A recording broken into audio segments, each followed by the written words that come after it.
दोस्तों, अगर आपने गुल्ली बुल्ली और ग्रैनी का बर्थडे पार्ट 1 और 2 अभी तक नहीं देखा है तो पहले आप उसे देख लें, वरना ये स्टोरी आपको समझ में नहीं आएगी।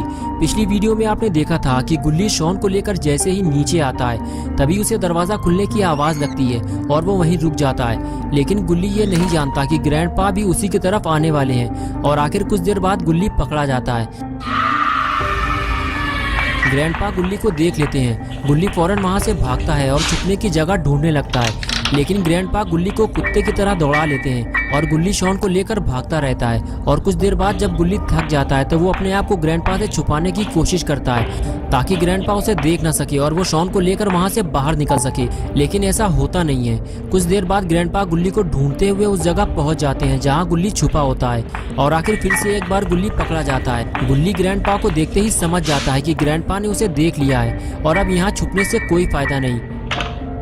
गुल्ली फौरन वहां से भागता है और सीधे घर से बाहर निकलने की कोशिश करता है, लेकिन तभी अचानक से वहां ग्रैनी आ जाती है और गुल्ली को देखते ही उस पर हमला कर देती है।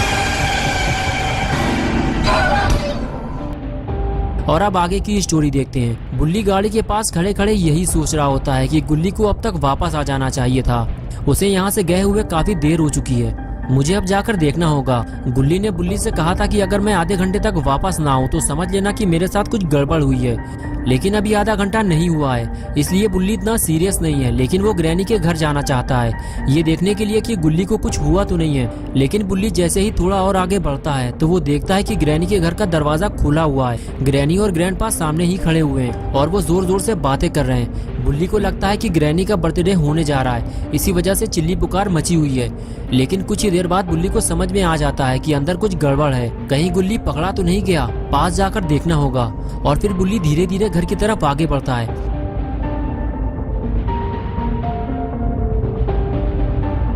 अभी भी बुल्ली को समझ में नहीं आ रहा कि आखिर वहाँ हुआ क्या है। बुल्ली अब और पास जा भी नहीं सकता वरना वो पकड़ा जाएगा। वो तो बस गुल्ली के बाहर आने का इंतजार कर रहा है, लेकिन शायद उसे नहीं पता कि गुल्ली अब वापस नहीं आएगा। ग्रैनी ने उसे मारकर बेहोश कर दिया है और अब ग्रैनी और ग्रैंडपा उसे ठिकाने लगाने वाले हैं। ग्रैंडपा को लग रहा है कि गुल्ली और शॉन घर में चोरी करने आए थे, इसलिए उन्हें सख्त सजा मिलनी चाहिए। तभी खूनी पिग सबसे बताता है कि मैं इन दोनों को जानता हूँ, ये वही लोग हैं जिसने मेरी आँख फोड़ी थी। मैं इन दोनों को अपने साथ ले जाना चाहता हूँ और फिर मैं इनसे अपना बदला निकालूंगा और इन दोनों के रसगुल्ले बाहर निकाल लूंगा। इन लोगों ने मुझे बहुत परेशान किया है। लेकिन पास में खड़ा हुआ जेसन भी ये सारी बातें सुन रहा होता है और वो नहीं चाहता कि खूनी पिग गुल्ली को लेकर अपने साथ चला जाए। इसीलिए जेसन खूनी पिग से कहता है, इस मोटे लड़के को हाथ न लगा देना धोखे से, ये मेरा शिकार है, वरना अंजाम भुगतने के लिए तैयार रहना। तभी खूनी पिग बोला, चुपचाप मुंह बंद करके वहीं खड़े रहो जेसन, जहाँ खड़े हुए हो, वरना तुम्हारा हाल भी वही होगा जो इन दोनों का हुआ है। ये बात सुनते ही जेसन भड़क गया और खूनी पिग के पास पहुँच गया। तभी खूनी पिग ने कहा, जाओ जेसन, ये आंखें किसी और को दिखाना, बहुत देखे हैं तुम जैसे। खूनी पिग की ये बात सुनते ही जेसन ने खूनी पिग का गला पकड़ लिया और जोर से दबाने लगा। खूनी पिग बोला, जेसन छोड़ो मुझे, मेरी सांस रुक रही है। ग्रैंडपा बचाओ मुझे, मैं कंफ्यूज हो रहा हूँ कि सांस लूं कहाँ से और छोड़ू कहाँ से। ग्रैंडपा बोले, जेसन उसे छोड़ दो, वरना वो कंफ्यूज हो जाएगा तो मुसीबत हो जाएगी। और फिर बड़ी मुश्किल से ग्रैंडपा और रॉड ने मिलकर खूनी पिग को जेसन से छुड़ाया। तभी ग्रैनी बोली, तुम दोनों कान खोलकर ये बात सुन लो, इन दोनों को मैंने मारा और ये मेरा शिकार है, इसलिए दोनों को मैं रखूंगी, इन्हें यहाँ से ले जाने की सोचना भी मत। और फिर ग्रैनी ने इविल नन से कहा, नन तुम इन दोनों को बेसमेंट में ले जाकर डाल दो और इन पर नजर रखना, ये वहाँ से गायब ना होने पाए। और फिर इविल नन गुल्ली को खींचते हुए बेसमेंट में ले जाने लगी और सारे लोग खड़े होकर ये नजारा देखते रहे। जेसन और पिग की लड़ाई की वजह से दोनों को कुछ नहीं मिला।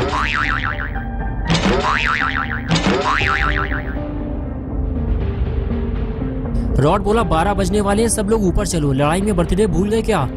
ग्रैनी बोली, रॉड हम दोनों ऊपर जा रहे हैं, तुम इस पर नजर रखो, जब नन इसे ले जाएगी तो ऊपर आ जाना। ये कहकर ग्रैनी और ग्रैंडपा दोनों ऊपर चले गए।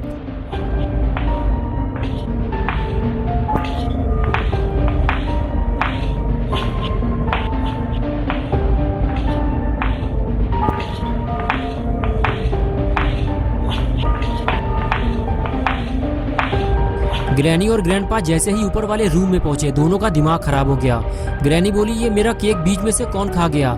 इसे तो मैं ऊपर रख कर गई थी, इसे नीचे किसने रखा? मेरा सारा केक खराब कर दिया। ग्रैंडपा बोले, जिसने भी ये काम किया है मैं उसे छोड़ूंगा नहीं, तुम बताओ तुम्हें किस पर शक है? ग्रैनी बोली, इन्हीं चारों में से किसी का काम होगा ये। ग्रैनी और ग्रैंडपा बातें कर ही रहे थे कि तभी तीनों लोग ऊपर आ गए।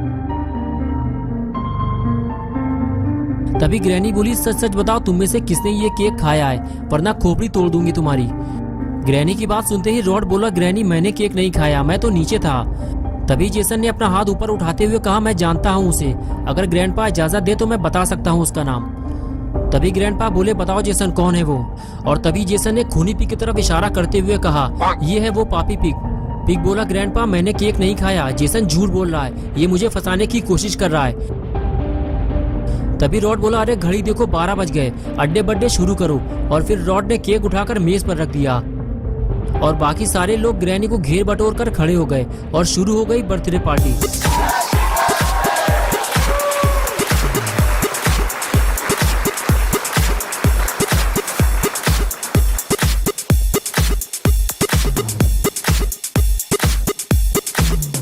सारे लोग पार्टी में मस्त थे। इसी मौके का फायदा उठाते हुए बुल्ली गुल्ली को ढूंढते हुए ग्रैनी के घर के अंदर चला आया।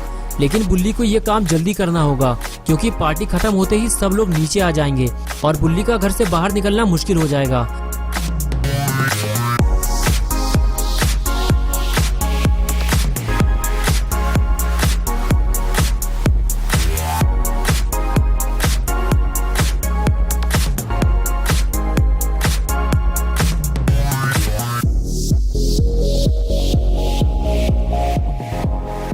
ऊपर आने के बाद जब बुल्ली रूम में झांकता है तो उसे सामने रॉड खड़ा हुआ दिखाई देता है, लेकिन रॉड किसी और तरफ देख रहा होता है। बुल्ली को समझ में नहीं आता कि रॉड को कैसे बुलाएं।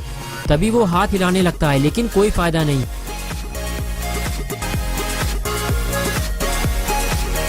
लेकिन कुछ देर बाद रॉड बुल्ली को देख लेता है। बुल्ली रॉड को पास आने का इशारा करता है और रॉड बुल्ली के पास जाने लगता है।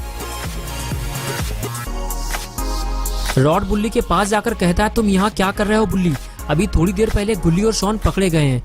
बुल्ली कहता है, क्या गुल्ली पकड़ गया और तुमने उसकी कोई मदद भी नहीं की? तभी रॉड कहता है, बुल्ली नीचे चलो, हम यहाँ बात नहीं कर सकते, खूनी पिग मुझे देख रहा है। ये कहकर दोनों नीचे चले गए।